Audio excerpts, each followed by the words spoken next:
Hello. तो आज actually ये फिल्म का ना मेरे मन में कोई प्लान नहीं था, मतलब कोई नहीं। एक वीक तक फिर मैंने सोचा कि चलो, जब खबर ऐसी आई कि ये फिल्म स्त्री यूनिवर्स जो है या फिर दिनेश विजन का जो हॉरर कॉमेडी यूनिवर्स है उसका पार्ट है, मैंने सोचा ट्राई करते हैं क्या होगा ज़्यादा से ज़्यादा। फिर ट्रेलर जब रिलीज हुआ था तब तो मैंने देखा था, तब मुझे ठीक ठाक ट्रेलर लगा था। बहुत सारे अच्छे लोग थे, कास्ट अच्छी थी। लेकिन आज भी मैं जब ये फिल्म देखने गया तो मेरे को लगा कि होगी अच्छी। मैं तो सिर्फ वो पोस्ट क्रेडिट सीन के लिए ही गया था। कभी कभी ऐसा होता है कि जो यूनिवर्स से आप चाहते हो, प्यार करते हो। और मैंने ना शुरू होने से पहले एक और बार ट्रेलर देखा था, स्क्रीन के अंदर घुसने से पहले, मतलब वो जो ऑडिटोरियम होता है वो वाली स्क्रीन में नहीं। तो तभी थोड़ी हाइप बनी। लेकिन जब मैं जाके पहली मिनट्स, जो पहली 20 मिनट्स होती है मुंजिया की, देखता हूँ, उसके बाद इंटरवल ब्लॉक, उसके बाद पूरी फिल्म देखता हूँ, मैं शॉक हो जाता हूँ। और एंटरटेनमेंट तो मिलता है लेकिन शॉक होता हूँ, हंसता हूँ, कहीं कहीं पे इमोशनल सीन्स है, वहाँ पे थोड़ा आंख में पानी आ जाता है। क्या ये स्त्री यूनिवर्स का पार्ट है और कैसे है वो तो अलग बाद में हम बात करेंगे, लेकिन पहले हम इसका रिव्यू करते हैं।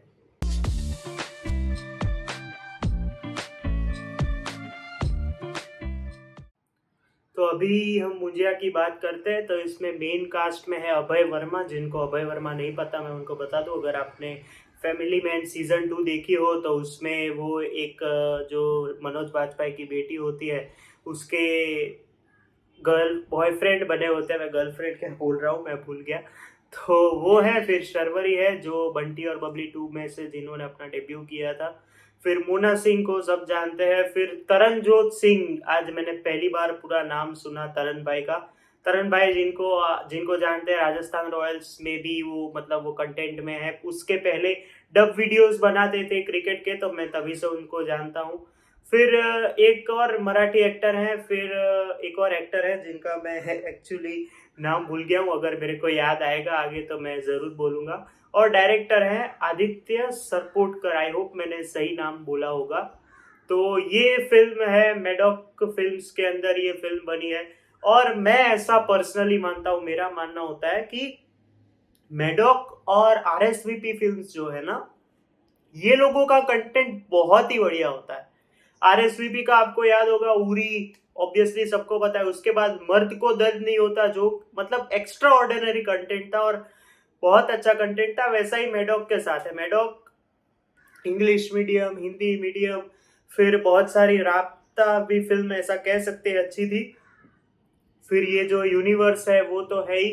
तो ये दोनों का कंटेंट रेयरली हमें डिसअपॉइंट करता है, हम ऐसा कर सकते हैं। तो मेडॉक ने वापस आउट ऑफ द बाउंड्री मार दिया है मुंजिया के साथ, क्योंकि मुंजिया इतनी अच्छी होगी और अनएक्सपेक्टेड होगी ये मैंने सोचा नहीं था। सही में मैं बोलता हूँ, ये मैंने सोचा नहीं था, क्योंकि आज मैंने पहली बार मैं रिव्यू कर रहा हूँ। मैं बुलेट पॉइंट्स बताए बनाए हैं कि मैं क्या क्या बता सकता हूँ, लेकिन स्पॉइलर नहीं दूंगा। उस तरह से मैंने इस चीज के बुलेट पॉइंट्स बनाए। तो इतनी अच्छी फिल्म है कि इतनी ग्रिपिंग है, इंटेंस है। और फर्स्ट हाफ तो भाई इंटरवल तक, स्पेशली जो पहली 20 मिनट का जो इंट्रोडक्शन है ना मुंजिया का, कि वो क्या है, कैसा है, क्यों है, तो वो, और उसमें जो हॉरर एलिमेंट डाला है भाई साहब, एक मतलब एक ऐसा होता है ना कि ये सीधी लाइन सीधी ही रहती है, सीधी लाइन ऐसे हो रही, ऐसे हो रही, ऐसा नहीं हो रहा है। सीधी की सीधी रहती है और एकदम बढ़िया फिल्म जाती रहती है। एकदम बढ़िया तरीके से लगता है कि नहीं यार, कहीं पे ये डिसअपॉइंटिंग नहीं करती। फिर सेकंड हाफ आता है। सेकंड हाफ अच्छा है, अच्छा है, अच्छा है, जब तक क्लाइमेक्स नहीं आता। क्लाइमेक्स इतना, मतलब कहीं कहीं पे लगता है कि ऐसा होगा, मतलब वो आइडिया भी आ गया होता है, लेकिन बाद में जो अनप्रिडिक्टेबलनेस होती है, वो जिस तरह से कैरी फॉरवर्ड की है पूरी क्लाइमेक्स में, और क्या ही मतलब सेट, विजुअल्स, वीएफएक्स, उसकी तो हम बात, विजुअल्स और सेट्स की बात करता हूँ। वो जो पूरा जो मुंजिया का घर दिखाया गया है, उसके बाद का जब वो भूत बनता है, उसके पूरे मतलब जो सीन्स हैं, और फर्स्ट हाफ सेकेंड हाफ मिला के बहुत ही बढ़िया फिल्म बनी है। खैर अभी हम एक और पॉइंट पे आते हैं। हाँ, तो मैं जैसे कह रहा था जो कि है कि फर्स्ट हाफ और सेकंड हाफ में सबसे मेन चीज होती है स्टोरी में पकड़ होनी चाहिए और किस तरह से तुम उसको नरेट कर रहे हो, और एकदम ट्विस्ट टर्न्स जो हैं शायद इंटरवल के पहले खुलने चाहिए या फिर इंटरवल के तुरंत बाद खुलने चाहिए, और प्रिडिक्टेबल हो तो भी चलेगा अगर फिल्म एंटरटेनिंग हुई तो। ये फिल्म में एंटरटेनिंग तो है ही, स्टोरी तो है ही, एक्स्ट्रा ऑर्डिनरी तो नहीं कह सकते लेकिन अच्छी है। और इंटरवल ब्लॉक के पहले मतलब 10 मिनट पहले ही एक मेन ट्विस्ट है, शायद प्रिडिक्टेबल लग सकता है कुछ लोगों को। फिर जिस तरह से फिल्म दौड़ती है तो वो रुकने का नाम नहीं लेती जब तक फिल्म एंड नहीं होती। तो जैसे कि सबका सवाल है, वैसे तो जो लोग ट्विटर यूज करते हैं उन्होंने सर्च कर ही लिया होगा, जैसे कि मुंजिया क्या ये यूनिवर्स का पार्ट है जो दिनेश विजन का यूनिवर्स है, स्त्री भेड़िया जो है। तो आपको एक एंड क्रेडिट मिलेगा देखने के लिए, लेकिन वो एंड क्रेडिट के पहले जब फिल्म एंड होती है उसके बाद एक गाना है, उसके बाद वो एंड क्रेडिट सीन है, तो उसके लिए रुके रहना, बीच में से जाना मत। अगर चले गए तो फिर ट्विटर पे लीक होके देखना पड़ेगा, एक तो लीक वाले में मजा भी नहीं आएगा क्योंकि पीछे ऑडियंस हंस रही होगी और वैसा क्यों देखने का, उससे अच्छा रुको और अच्छे से वो एंजॉय करके जाओ, क्योंकि अच्छी इम्पोर्टेंट है चीज उसमें जो शायद स्त्री 2 में भी आ सकती है, भेड़िया 2 में आ सकती है, कौन है वो तो मैंने बोला नहीं है ना। ये दोनों फिल्म में से ही कोई एक या फिर दो कैरेक्टर हैं जो आते हैं। अभी आप जब देखेंगे तब आपको वो चीज की पता चलेगी। अब हम स्टोरी की बात करते हैं, तो मेन स्टोरी है ये चिपलून गांव की या फिर कोंकण गांव की, हम ऐसा बोल सकते हैं। कोंकण, चिपलून और पुणे दिखाया गया है। तो मुंजिया जो एक लड़का है, उसको एक मुन्नी नाम की लड़की से प्यार हो जाता है, लेकिन इसमें डिफरेंस ये है कि वो दोनों के बीच में 7 बरस का एज गैप है। उसकी मम्मी उसको मारती है, बहुत कुछ करती है कि उससे वो शादी ना कर सके। उस टाइम पे तो मतलब हो ही जाता था, बाल विवाह था तो। लेकिन मुंजिया उससे बहुत बेहद प्यार करता है, लेकिन उसके दौरान मतलब उस चीज के बाद कुछ ऐसा होता है जिसकी वजह से मतलब कुछ चीजें या फिर घटनाएं होती है जिस वजह से इसकी मौत हो जाती है मुंजिया की। फिर उसकी जो अस्थियां है, जैसे कि इसमें दिखाया गया है कि केटू या फिर किट्टूवाड़ी में उधर रखी हुई है, और उसकी आत्मा अभी भी भटक रही है, और मुंजिया को एक ही चीज चाहिए कि उसे अपनी मुन्नी चाहिए और उसके साथ वो शादी करना चाहता है, बस। ये इसकी स्टोरी है। इसमें एंट्री होती है उनके वंशज में के रूप में अभय वर्मा की, जो कि है बिट्टू इनका नाम इस फिल्म में है। उनकी मम्मी मोना सिंह है, उनकी टू बी और not to be girlfriend Sharvari भी है इसमें। ये तीनों का मेन काम है, इंक्लूडिंग तरन। तरन जिसकी मैंने बात की, तरनजोत सिंह, जिसका नाम इसमें स्पीलबर्ग है। वो आप देखेंगे, उसका एक अलग किस्सा है, वो आपको पता चलेगा। तो ये सब की जिम्मेदारी है कि मुंजिया की शादी करवानी है, लेकिन जैसे कि हर एक भूत की फिल्म में होता है कि वो दिखता ही सिर्फ एक आदमी को है। इसमें मुंजिया सिर्फ अभय वर्मा को दिखते हैं, बाकी किसी को नहीं दिखते। तो क्या शादी हो पाएगी, और होगी तो क्या वो मुन्नी को कैसे लाते हैं, और मुन्नी कैसे आती है, किस तरह से आती है, किस रूप में आती है, वो होता है नहीं होता है, इसके लिए आपको मुंजिया देखनी पड़ेगी। तो ये थी स्टोरी, लेकिन अभी हम आगे बाकी और एस्पेक्ट्स की भी हम बात करते हैं। हाँ, तो जैसे कि मैं कह रहा था कि कुछ एस्पेक्ट्स की बात करते हैं, तो मैं वापस वो लाइंस दोहराना चाहूंगा कि इतना ग्रिपिंग और इंटेंस फर्स्ट हाफ लास्ट मैंने शायद मैरी क्रिसमस में देखा हो, मैं ऐसा बोल सकता हूँ, क्योंकि उसमें मैरी क्रिसमस और शैतान, मैं बोल सकता हूँ, क्योंकि उसमें ऐसे फैक्टर्स थे कि ये छोड़ ही नहीं रहा था, कि एकदम पकड़ के रखा था पिक्चर को। ऐसा ही मुंजिया में है, भले ही हॉरर कॉमेडी फिल्म है, लेकिन वो एस्पेक्ट्स को ऐसे बता के रखना, बांध के रखना, वो एक अपने आप में ही चैलेंज होता है, मैं समझता हूँ। और मुंजिया के मेकर्स ने ये मतलब प्रूव कर दिया है कि ये ऐसा ही रहेगा। आपको ध्यान रखना है, अगर आपकी आंख कहीं और गई तो आप चूक गए, ऐसा आप समझ सकते हैं, क्योंकि एक एक सीन में डिटेलिंग बहुत है। और जैसे कि मैंने बोला, क्लाइमेक्स तो गूज बम्स ही आ गए थे, मतलब लास्ट की 20 मिनट में जो मतलब जो एक हॉरर एलिमेंट है वो तो है, लेकिन मतलब वो प्रियदर्शन वाले कैसे क्लाइमेक्स होते थे कि भागा दौड़ी वाले क्लाइमेक्स होते थे, वैसा टाइप का क्रिएट करने की कोशिश की है और वहां पे सफल भी हुए हैं। तो ये ओवरऑल मतलब क्लाइमेक्स एकदम पीक है। उसके बाद अगर मैं रेट करूँ तो इंटरवल तक का जो सीक्वेंस है वो है। अभी हम पॉजिटिव्स नेगेटिव्स की बात करते हैं। जैसे कि मैंने लिखा है कि मुंजिया का जो कैरेक्टर है, अगर उसको इंट्रोड्यूस तो कर दिया चलो, लेकिन उसका जो पास्ट था, वो मुन्नी से कैसे मिला, कैसे उसको उससे प्यार हुआ, क्यों उतना वो पॉजेसिव था उसके लिए, और उसके लिए या फिर कैसे वो मर गया वो तो दिखाया है, लेकिन क्यों पॉजेसिव था, वो कैसे मिला, उसकी लव स्टोरी कैसे शुरू हुई, अगर उस पे भी थोड़ा मतलब फोकस होता ज्यादा से ज्यादा तो ये फिल्म वैसे ही 2 घंटे 3 मिनट की है।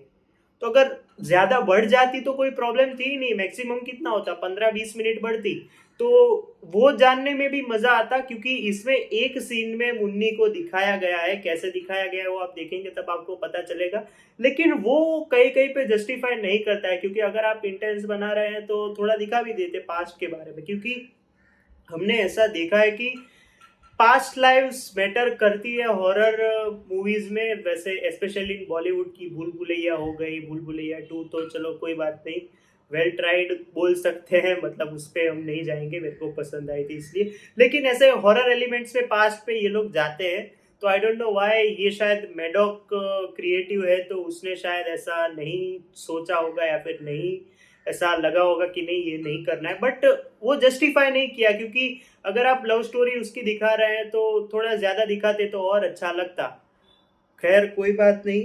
उसके बाद ये नेगेटिव पॉइंट नहीं था, मैंने नेगेटिव्स तो ये बता दिए दो कि इन्होंने लव स्टोरी थोड़ी अच्छे से जस्टिफाई की होती तो अच्छा होता, और मुन्नी का थोड़ा क्लिप्स और अच्छे से स्क्रीन टाइम के साथ दिखाते तो अच्छा होता। अभी हम बात करते हैं ईस्टर एग की। ईस्टर एग ऐसा होता है कि शायद ईस्टर एग मेरे हिसाब से, मैं जितना समझता हूँ उसमें ऐसा होता है कि अगर कोई सीरीज है, मतलब कोई यूनिवर्स है जैसे कि मार्वल है या फिर ये है, क्लाइमेक्स, इंटरवल या फिर ओपनिंग, ये तीनों में या फिर कहीं पे भी ऐसे रैंडम सीन्स पे वो सेट होता है, जिससे वो नेक्स्ट फीचर फिल्म की वो हिंट देता है। ऐसी एक हिंट है इस फिल्म में, एक सीन के दौरान जिसमें अभय वर्मा एक डायलॉग बोलते हैं किसी से, मैं नहीं बोलूंगा किससे बोलते हैं, कि जब तुम वापस आ जाओगे इधर सब कुछ बदल गया होगा। ये इशारा या तो स्त्री 2 की तरफ है या फिर भेड़िया 2 की तरफ, एक पे तो है ही, क्योंकि ये इन्वॉल्व है, ये सबको पता है कि ये फिल्म इन्वॉल्व है इस यूनिवर्स में। तो ये डायलॉग जब आए तो आप ध्यान रखिएगा, क्योंकि वो एक इम्पोर्टेंट फैक्टर है इस फिल्म का। तो ये थे नेगेटिव पॉइंट्स। अभी हम पॉजिटिव्स की बात करते हैं, फिर परफॉर्मेंसेज और फिर रैप अप। और क्या, इधर ही थोड़ी बैठा रहूंगा, कल स्टूडियो में भी जाना है ना, इसलिए। हाँ, तो हाँ, जैसे कि मैं बोल रहा था कि पॉजिटिव्स की बात करते, तो बेस्ट चीज इस फिल्म की वो फर्स्ट सेकंड हाफ नहीं, मैं वापस नहीं दोहराऊंगा, मुझे भी उतना वॉच टाइम नहीं चाहिए, सॉरी गलती से जानबूझ के बोल दिया। बेस्ट थिंग इस फिल्म की यह है कि हॉरर कॉमेडी में क्या होना चाहिए, मतलब बैलेंस्ड होनी चाहिए, कि 50% हॉरर 50% कॉमेडी, इसमें परफेक्टली बैलेंस कर दिया गया है इस फिल्म को, कि हॉरर कॉमेडी दोनों 50-50% है। मतलब जंप स्केयर्स नहीं है, बट डर लगता है मुंजिया से, ये इस चीज में जस्टिफाई वो करती है। मैंने लास्ट जमकुड़ी देखा था, उसमें भी मैंने बोला था कि हॉरर एलिमेंट इतना अच्छा होगा तो फिल्म अच्छी होगी। तो हॉरर कॉमेडी एलिमेंट इन्होंने 50-50 करके बहुत अच्छे से जस्टिफाई किया है। फिर हम बात करते हैं मुंजिया के कैरेक्टर की, जिसमें बहुत से पॉजिटिव्स भी हैं और नेगेटिव्स भी है, कि वो अपने प्यार के लिए ये कर रहा है, लेकिन सामने वो लोगों को मार भी रहा है, वो अपने वंशज को ऐसे मतलब फोर्स कर रहा है, लेकिन वो सामने क्या बोलते हैं कि उसको पता है कि मैं ऐसा करूंगा तभी मेरे को मिलेगा। तो पॉजिटिव्स नेगेटिव्स इस पर्टिकुलर जो भूत के कैरेक्टर में डाले हैं वो रेयरली दिखने को मिलते हैं, क्योंकि ज्यादा से ज्यादा भूत को नेगेटिव दिखाते हैं और लास्ट में अचानक से पॉजिटिव दिखाते हैं, लेकिन इन्होंने फर्स्ट सेकेंड हाफ में दोनों अच्छे से, रिसर्च तो नहीं बोलते बट मैं रिसर्च करके बोल रहा हूँ, दोनों ने अच्छे से मतलब वो मिक्स करके डाला है। तीसरी चीज, इस फिल्म का वीएफएक्स, जो भेड़िया में जो वीएफएक्स की तारीफ हुई थी उस लेवल का ही वीएफएक्स है, और जिस तरह से सब कुछ दिखाया गया है वीएफएक्स के थ्रू, इवन मुंजिया का कैरेक्टर हो या फिर उसकी वो जो हॉन्टेड प्लेस हो या फिर वो कैसे चेंज होता है, वो सब चीज़ें में वीएफएक्स टॉप नॉच है, मतलब ओवरऑल वीएफएक्स बहुत बढ़िया है। फिर इस मूवी में जो सबसे ज़्यादा बूस्ट देता है वो है इसका बैकग्राउंड म्यूजिक। भले ही ट्रेलर में जो बैकग्राउंड म्यूजिक था वैसा ही है, मतलब चिल पे चिल है, हॉन्टेड पे हॉन्टेड है, रोमांटिक पे थोड़ा रोमांटिक है लेकिन हॉन्टेड हो जाता है, तो वो बहुत बढ़िया है। और इस फिल्म की कॉमेडी तो ऑब्वियसली जो ट्रेलर में दिखाई गई थी वैसी ही है, तो एंजॉय तो होगा ही। अभी हम परफॉर्मेंसेस की बात करते हैं। सबसे पहले बात करते हैं अभय वर्मा की। अभय वर्मा ने एकदम बढ़िया काम तो किया ही है, लेकिन वो जो ऐसा होता है ना कि कोई नया लड़का आ रहा है, लेकिन वो वैसा फील नहीं हुआ। ऐसा लगता है कि कोई दूसरी या फिर तीसरी फिल्म है उसकी और उसने उस हिसाब से काम किया है। मेरे हिसाब से इस फिल्म में अभय वर्मा सेकंड है, लेकिन जो फर्स्ट बेस्ट काम किया है ना इस फिल्म में वो है शर्वरी। हर एक सीन में मतलब चार्मिंग ब्यूटीफुल वो सब तो सब बोलेंगे ही, मैं भी बोलता ही हूँ, है ही नो डाउट। लेकिन हर एक सीन में अपना एक इम्पोर्टेंस होता है जो इस कैरेक्टर में उसने दिया है। और फनी भी है, स्पेशली क्लाइमेक्स के 20-30 मिनट पहले और क्लाइमेक्स में भी, तो वो भी एक बढ़िया एलिमेंट है। लेकिन सबसे अच्छा काम शर्वरी का है, मतलब एक जो होता है एक जिम्मा जो है वो शर्वरी ने संभाला है और बेखूब बढ़िया काम किया है। तीसरी हम बात करते हैं मोना सिंह की, जो अभय वर्मा की मम्मी बनी है। वो पंजाबी कैरेक्टर है, तो पंजाबी कैरेक्टर कैसा, मतलब इसमें तो गुस्से वाला दिखाया है, लेकिन उनका काम भी बढ़िया है, इम्पोर्टेंट रोल है। As well as Suhasini Joshi जो इसमें अभय वर्मा की दादी बनी है, जो मैं बोल रहा था कि मेरे उनका नाम याद नहीं आ रहा है, तो सुहासिनी जोशी का काम भी बहुत बढ़िया है। मतलब उनका भी इम्पोर्टेंट काम है, अगर आप देखेंगे तो वो ट्रेलर में भी थी। और वो मुंजिया की कुछ इसमें लगती है, क्या लगती है वो आप देखेंगे तब आपको पता चलेगा। ये है सुहासिनी जोशी का काम भी बहुत बढ़िया है। फिर जो बंदा बाहुबली 1 और 2 के बाद मैंने सीधा देखा उसको, वो है सत्यराज। भाई ऐसे एक्टर की मैं क्या ही बात करूं, मतलब हिंदी भले ही मतलब ऑन टॉप या फिर कुछ ना हो, बंदा एंजॉय कर रहा था हर सीट पे। मतलब ऐसा फील गुड कैरेक्टर होता है क्या, वो आए स्क्रीन पे तो आपका अचानक से स्माइल आ ही जाएगी। वैसा ही मतलब मैं ऐसे जैसे अभी ऐसा बात करता है तो मैं ऐसा बात नहीं कर सकता है क्योंकि मेरे को अच्छी हिंदी आती है, लेकिन वो जिस तरह से एक्सेंट पकड़ते हैं और वो जो काम करते हैं इस फिल्म में वो बहुत बढ़िया है। फिर एक स्पेशल मेंशन जिन्होंने मतलब मराठी में बात की, लेकिन मराठी थोड़ी थोड़ी मुझे समझ आती है। पूरी फिल्म कोंकण और चिपलून साइड की है, लेकिन जो इसमें अभय वर्मा के जो काका बने या फिर बोले उनके जो पिता थे, उनके छोटे भाई, उनका काम आप जरूर देखिएगा। उनका काम बहुत अच्छा है, मतलब नेगेटिव शेड नहीं है, लेकिन एक अच्छा इंपॉर्टेंट रोल, मतलब इस हिसाब से मैं बोलूँ ना इम्पोर्टेंट इम्पोर्टेंट कर रहा हूँ, लेकिन सबका काम इम्पोर्टेंट है। तरन भाई को मैं कैसे भूल सकता हूँ, तरन भाई को 2 साल से मैं मतलब 2020-21 वर्ल्ड कप से देख रहा हूँ। तो तरन भाई इतने आगे आ गए हैं तो प्राउड होता है कि अपना कोई आगे आया, वैसा ही लगता है। और तरन भाई के वो जो जोक्स होते हैं इधर भी वैसे हैं, लेकिन उनकी लव स्टोरी भी है एक जगह पे, तो वो देख के भी मज़ा आया। लेकिन तरुण भाई का काम भी अच्छा है, देखने लायक है। लेकिन वो अपने भाई के साथ जो अभय वर्मा के भाई बने उसमें सूट भी होते हैं। तो ये थी इसकी बात। अभी हम आते हैं मुंजिया पे। मुंजिया पे क्या ही बात करूँ, मेरे को लगता है मैं अगर कुछ गलत बोल दिया तो मेरे को पकड़ के ले जाएगा वो। लेकिन ये जो मेडॉक फिल्म्स का ये एक बोल्ड स्टेप तो नहीं कह सकते, बल्कि ब्रेव स्टेप की ऐसा हमें कुछ दिखाना है और बढ़िया तरीके से दिखाया है। एंटरटेन हुए हैं, डरे भी है, हंसे भी है, तो बहुत अच्छा वो कैरेक्टर अच्छे से लिखा गया है, हम ऐसा बोल सकते हैं। वेल रिसर्च तो नहीं, खैर। तो फाइनल पे आए उससे पहले 2 चीज़ें मैं बोल दूँ इस मूवी के रिलेटेड कि अब मुंजिया का क्या हुआ। अगर जिस तरह से मुंजिया को छोड़ा है, या वो जिंदा है या वो मर गया, वो तो आप जब देखेंगे तब। लेकिन अभी इस फिल्म का कोई मतलब पॉइंट है, इम्पोर्टेंट है दिनेश विजन के यूनिवर्स में या फिर नहीं, ये जानने के लिए ये मतलब मैं ऐसे बोल नहीं रहा न्यूज़ रिपोर्टर के वैसे, बट मैं संडे को एक स्पेशल वीडियो इस दिनेश विजन के हॉरर यूनिवर्स पे लाऊंगा, तो वो ज़रूर देखना। बाकी बात रही मुंजिया की, तो ओवरऑल बहुत बढ़िया फिल्म है, शॉकिंग भी है, ट्विस्ट एंड टर्न्स भी अच्छे हैं, तो ओवरऑल आप बोर तो नहीं होगे। तो ज़रूर देखना, अपने फैमिली के साथ देखना। तो अच्छी लगे तो मुझे भी कमेंट में बताना कि आपको कैसी लगी। लाइक कर देना इस वीडियो को, शेयर कर देना सबके साथ जिनको लगता था कि ये फिल्म ठीक ठाक या फिर हाइप के अंडर है लेकिन शॉकिंग है। तो सब्सक्राइब भी कर देना इस चैनल को यार, 12 सब्सक्राइबर दूर हैं, 200 के डबल सेंचुरी हो जाएगी तो शायद क्या पता जय शाह मुझे भी ले ले नेक्स्ट में। गलती से जानबूझ के बोल दिया। चलो बाय।